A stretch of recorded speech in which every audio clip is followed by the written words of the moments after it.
नमस्कार दोस्तों, स्वागत है आपका मेरे चैनल डीडी ग्लोबल स्टडी में। आज की इस वीडियो में हम जानेंगे सेंट्रल गवर्नमेंट द्वारा पेश बजट 2024 को।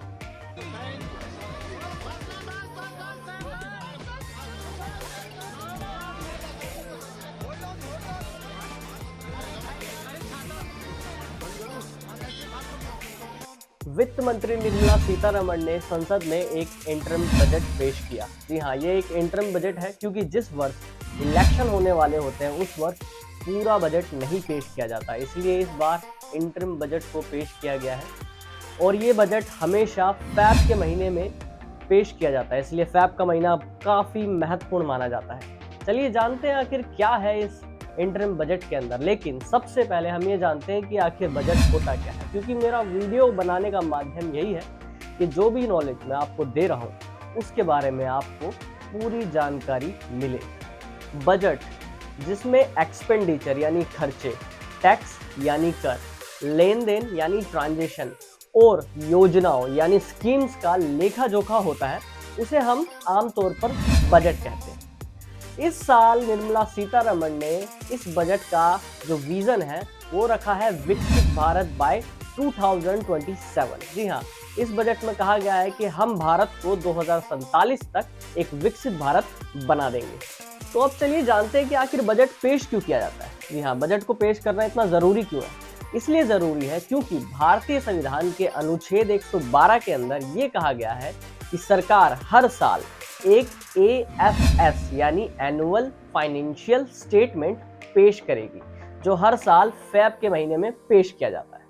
चलिए जानते हैं आखिर सरकार के पास पैसा आता कहां से है और सरकार ये पैसा लगाती कहां पर है। सबसे ज्यादा सरकार पैसे लेती है उधार से, यानी ऋण, लोन, चाहे वो इंटरनेशनल हो चाहे वो डोमेस्टिक हो। उसके बाद पैसा आता है सरकार के पास टैक्स से, जो टैक्स पे करते हैं हम। फिर उसके बाद आता है सरकार के पास पैसा GST से, यानी गुड्स एंड सर्विसेज टैक्स से। और फोर्थ नंबर पे जो पैसा आता है सरकार के पास वो आता है कॉर्पोरेट फील्ड यानी कॉर्पोरेट सेक्टर से। चलिए अब जानते हैं कि आखिर सरकार पैसा लगाती कहाँ पर है। जैसे सरकार सबसे ज्यादा उधार लोन लेती है, वैसे ही उस उधार को चुकाने के लिए सरकार सबसे ज्यादा इंटरेस्ट पे करती है उन पैसों का। उसके बाद आता है टैक्स का राज्यों में हिस्सा। जी हाँ, विकास के लिए सरकार द्वारा अलग अलग राशियां दी जाती है राज्यों को, उसमें पैसा जाता है। फिर उसके बाद पैसा जाता है सेंट्रल स्पॉन्सर स्कीम्स में, जिसके अंदर 100% सेंट्रल गवर्नमेंट की भागीदारी होती है। फिर उसके बाद जाता है पैसा सेंट्रल स्पॉन्सर स्कीम में, जिसमें स्टेट और सेंट्रल गवर्नमेंट का अलग अलग भाग होता है। फिर डिफेंस में, पेंशन में, सब्सिडी में, इस तरह से सरकार अलग अलग पैसा लगाती है। चलिए जानते हैं अब क्या है इस बजट 2024 में भारतीय जनता के लिए। इसमें एक स्लोगन रखा गया है, गरीब, महिलाएं, युवा तथा अन्नदाता। जी हाँ, निर्मला सीतारमण ने ये कहा है कि अगर ये 4 तबके विकसित होंगे तो ही भारत विकसित हो सकता है। We need to focus on 4 major castes. They are Garib, Mahilayeं, Yuva and Annadata. Their needs, their aspirations and their welfare are our highest priority.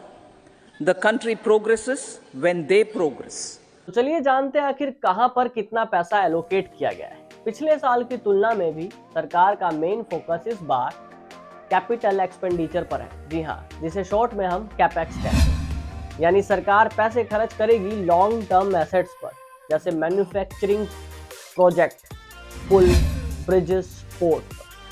पिछली बार भी 30 से 35% बजट इसमें बढ़ाया गया था और 10 लाख करोड़ रुपए किया गया था। इस बार भी 11% और बढ़ाकर इसे 11,11,111 करोड़ रुपए किया गया, क्योंकि सरकार का ऐसा मानना है कि इससे इकोनॉमिक ग्रोथ होगी, एम्प्लॉयमेंट क्रिएशन होगा, क्योंकि जब रोड, ब्रिजेस और पोर्ट बनेंगे तब लोगों को रोजगार मिलेगा। चलिए जानते हैं अब सरकार ने रेलवेज पर कितना पैसा खर्च किया है। सरकार ने रेलवेज पर स्पेशल 2.55 लाख करोड़ रुपीस खर्च किए हैं। यहाँ सरकार ने ये भी कहा है कि वो 40,000 नॉर्मल ट्रेनों को वंदे भारत ट्रेन में कन्वर्ट करेगी तथा साथ ही 3 नए कॉरिडोर्स का निर्माण किया गया। पहला हाई ट्रैफिक डेंसिटी कॉरिडोर, दूसरा पोर्ट कनेक्टिविटी कॉरिडोर, तीसरा energy, mineral and cement corridor. Hope so सरकार द्वारा इस बार काफ़ी ध्यान दिया जा रहा है रेलवे पे, ताकि पिछले साल की तुलना में एक्सीडेंट कम हो। चलिए अब बात करते हैं एग्रीकल्चर सेक्टर की। आखिर सरकार ने एग्रीकल्चर सेक्टर पर कितना पैसा एलोकेट किया है। सरकार ने एग्रीकल्चर सेक्टर में एक अभियान पर फोकस किया है, आत्मनिर्भर ऑयल सीड्स अभियान। जी हाँ, इस अभियान के अंतर्गत सरकार एक नैनो डेप्थ फर्टिलाइजर पर काफ़ी ध्यान रखेगी, क्योंकि ये हर यानी ग्रीन फार्मिंग के लिए काफ़ी यूजफुल है। इसमें सरकार ने 1.6 लाख करोड़ रुपए एलोकेट किए हैं तथा फूड सब्सिडी पर 2.05 लाख करोड़ रुपए एलोकेट किए हैं। चलिए अब जानते हैं एजुकेशन सेक्टर पर सरकार ने कितने पैसे एलोकेट किए। सरकार ने पिछले साल की तुलना में इस बार एजुकेशन सेक्टर पर पैसों को बढ़ाया है। यहाँ पहले 1.16 लाख करोड़ रुपए खर्च किए थे, इस बार सरकार ने उसे बढ़ाकर 1.25 लाख करोड़ रुपए किया गया है। सरकार ने एजुकेशन सेक्टर में यूजीसी यानी यूनिवर्सिटी ग्रांट कमीशन का बजट कम किया है। आईआईटीज का बजट भी इस बार कम किया गया है। आईआईएम्स का बजट भी कम किया गया है। आखिर बजट बढ़ाया किसमें? तो सरकार ने एजुकेशन सेक्टर पर बजट बढ़ाया है सेंट्रल यूनिवर्सिटीज पर, जो पिछली बार 12,000 करोड़ रुपए था, इस बार उसे 15,000 करोड़ रुपए कर दिया गया। चलिए अब जानते हैं रिसर्च एंड इनोवेशन पे सरकार ने कितने पैसे एलोकेट किए। पिछले साल की तुलना में इस बार सरकार ने इस सेक्टर में ज़्यादा पैसे एलोकेट किए। जी हाँ, सरकार की नीयत रिसर्च और इनोवेशन पर पॉजिटिव नज़र आती है। पिछली बार सरकार ने 210 करोड़ रुपए इस सेक्टर पर एलोकेट किए थे, लेकिन इस बार इसे बढ़ाकर 355 करोड़ रुपए कर दिया गया। चलिए अब जानते हैं सबसे important sector health care sector के बारे में। आखिर सरकार ने इसमें कितना पैसा एलोकेट किया। सरकार ने हेल्थ केयर सेक्टर में भी पैसों को बढ़ाया है। पिछले साल 89,000 करोड़ रुपए खर्च किए थे, इस बार सरकार ने इसे बढ़ाकर 90,000 करोड़ रुपए खर्च किए हैं और इसमें आयुष्मान भारत पर फोकस किया गया है तथा सर्विकल कैंसर की वैक्सीन बनाने पर भी इस पर बहुत ज़्यादा ध्यान दिया गया है। चलिए अब जानते हैं हाउसिंग सेक्टर पर सरकार ने कितने पैसे एलोकेट किए गए। जी हाँ, प्रधानमंत्री आवास योजना। पिछले साल सरकार ने इस सेक्टर में 79,000 करोड़ रुपए खर्च किए थे, जिसे इस बार बढ़ाकर 80,000 करोड़ रुपए कर दिया गया है। चलिए अब जानते हैं डिफेंस सेक्टर में सरकार ने कितने पैसे एलोकेट किए।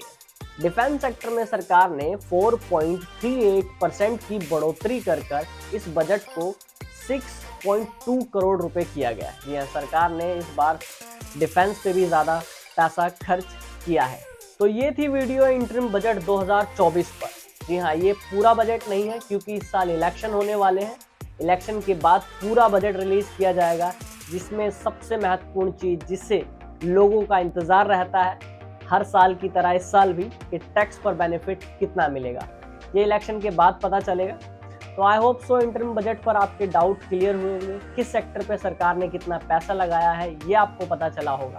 अगर आपको वीडियो पसंद आई तो लाइक करें, शेयर करें और ऐसी ही इंटरेस्टिंग वीडियोस को देखने के लिए मेरे चैनल को सब्सक्राइब करें। Thank you very much.